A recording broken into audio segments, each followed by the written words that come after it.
Data transmission method বা তথ্য পরিবহন পদ্ধতি। আমরা মূলত ডিজিটাল ডেটা ট্রান্সমিশন সম্পর্কে কিন্তু এই ভিডিওতে আলোচনা করব। দুটি ডিজিটাল ডিভাইসের মধ্যে বিট আকারে ডিজিটাল ডেটা স্থানান্তরিত হয়, একেই ডিজিটাল ডেটা ট্রান্সমিশন বলা হয়। ডিজিটাল ডেটা কাকে বলে তা আমরা আগেই জেনেছি, যে তথ্য বা ডেটা বিট আকারে সেভ হয়, অর্থাৎ বাইনারি ডিজিট দিয়ে, অর্থাৎ 0 এবং 1 দিয়ে সেভ হয়, তাকে ডিজিটাল ডেটা বলা হয়। এই ডিজিটাল ডেটা যখন একটি ডিজিটাল ডিভাইস থেকে অপর ডিজিটাল ডিভাইসে প্রেরণ হয়, তখন সেই বিটগুলোই প্রেরণ হয় এবং একেই বলা হয় ডিজিটাল ডেটা ট্রান্সমিশন। এই ডিজিটাল ডেটা ট্রান্সমিশন দুটি পদ্ধতি রয়েছে। প্রথমটি প্যারালাল ট্রান্সমিশন বা সমান্তরাল পরিবহন এবং অপরটি সিরিয়াল ট্রান্সমিশন বা ধারাবাহিক পরিবহন। প্রথমে আমরা দেখে নিই প্যারালাল ট্রান্সমিশন। প্যারালাল ট্রান্সমিশনের ছবিতে দেখতে পাচ্ছ দুটি ডিজিটাল কম্পিউটার রয়েছে এবং তাদের মধ্যে 8টি তার বা 8টি কমিউনিকেশন চ্যানেল রয়েছে। এই 8টি কমিউনিকেশন চ্যানেলের মধ্য দিয়ে 8টি করে বিট একসাথে সেন্ডার থেকে রিসিভারের দিকে পৌঁছে যায়। এর ফলে তথ্য দ্রুত গতিতে সেন্ডার থেকে রিসিভারে প্রেরণ করা যায়। প্যারালাল ট্রান্সমিশনে একই সাথে একাধিক কমিউনিকেশন চ্যানেলের মাধ্যমে একাধিক বিট সমান্তরালভাবে সেন্ডার থেকে রিসিভারে প্রেরণ করা হয়। কাছাকাছি দুটি ডিভাইসের মধ্যে খুব দ্রুত গতিতে ডেটা প্রেরণ করার জন্য এই ট্রান্সমিশন পদ্ধতি ব্যবহৃত হয়। অর্থাৎ ডিভাইস দুটো যদি খুব কাছাকাছি থাকে, তাহলে কিন্তু তাদের মধ্যে খুব দ্রুত গতিতে প্যারালাল ট্রান্সমিশন করে তথ্য ট্রান্সমিট করা সহজ।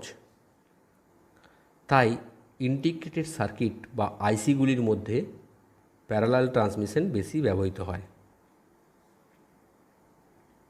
এবার দেখব সিরিয়াল ট্রান্সমিশন। সিরিয়াল ট্রান্সমিশনের ক্ষেত্রে তোমরা দেখতে পাচ্ছ দুটো ডিজিটাল কম্পিউটার রয়েছে এবং তাদের মধ্যে একটি কমিউনিকেশন চ্যানেল বা একটি তার রয়েছে। তাহলে এই একটি তারের মধ্য দিয়েই বিটগুলি ধারাবাহিকভাবে পরপর সেন্ডার থেকে রিসিভারে পৌঁছে যাচ্ছে।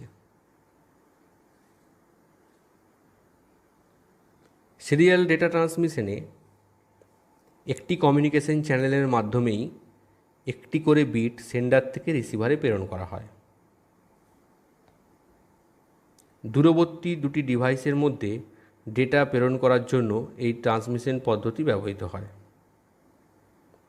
অর্থাৎ ডিভাইসগুলো যদি দূরে দূরে থাকে, তখন তাদের মধ্যে তথ্য প্রেরণ করার জন্য কিন্তু সিরিয়াল ট্রান্সমিশন পদ্ধতি সুবিধাজনক।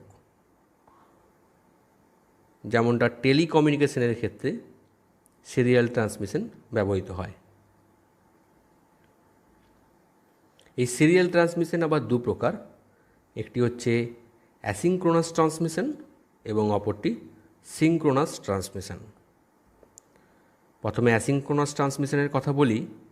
সেখানে সেন্ডার থেকে রিসিভারের দিকে 8টি করে বিটের একটি করে ক্যারেক্টার প্রেরণ হয় এবং প্রত্যেকটি ক্যারেক্টারের প্রথমে স্টার্ট বিট এবং শেষে স্টপ বিট থাকে, যাতে রিসিভার বুঝতে পারে ক্যারেক্টারটার শুরু কোথায় এবং শেষ কোথায়, এবং প্রত্যেকটি ক্যারেক্টারের মাঝখানে সামান্য করে সময়ের গ্যাপ থাকে। এক্ষেত্রে 8টি করে বিটের সমন্বয়ে গঠিত একটি করে ক্যারেক্টার প্রেরণ করা হয়। প্রতিটি ক্যারেক্টারের প্রথমে স্টার্ট বিট ও শেষে স্টপ বিট থাকে। অপরদিকে সিঙ্ক্রোনাস ট্রান্সমিশনে একাধিক ক্যারেক্টারের একটি গ্রুপ, যাকে ব্লক বা ফ্রেম বলা হয়, সেই ব্লক বা ফ্রেম প্রেরণ করা হয় সেন্ডার থেকে রিসিভারের দিকে। এক্ষেত্রে নির্দিষ্ট সংখ্যক ক্যারেক্টারের সমন্বয়ে গঠিত একটি করে ব্লক বা ফ্রেম প্রেরণ করা হয়। তাহলে তোমরা বুঝতেই পারছো যে সিঙ্ক্রোনাস ট্রান্সমিশনে তথ্য প্রেরণের গতি বেশি হবে, কারণ এক্ষেত্রে স্টার্ট বিট স্টপ বিট থাকছে না এবং এক্ষেত্রে দুটো ক্যারেক্টারের মধ্যে কোনো গ্যাপও থাকছে না। ক্যারেক্টারগুলো দল বেঁধে একটা ব্লক বা ফ্রেম তৈরি করে সেন্ডার থেকে রিসিভারের দিকে পৌঁছে যাচ্ছে।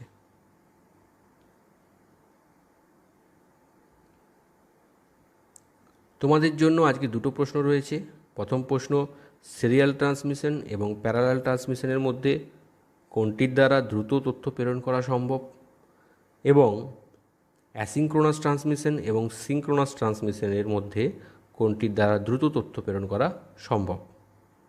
দুটো প্রশ্ন অত্যন্ত সহজ। তোমরা এই প্রশ্ন দুটির উত্তর আমাকে নিচে কমেন্টসে দেবে।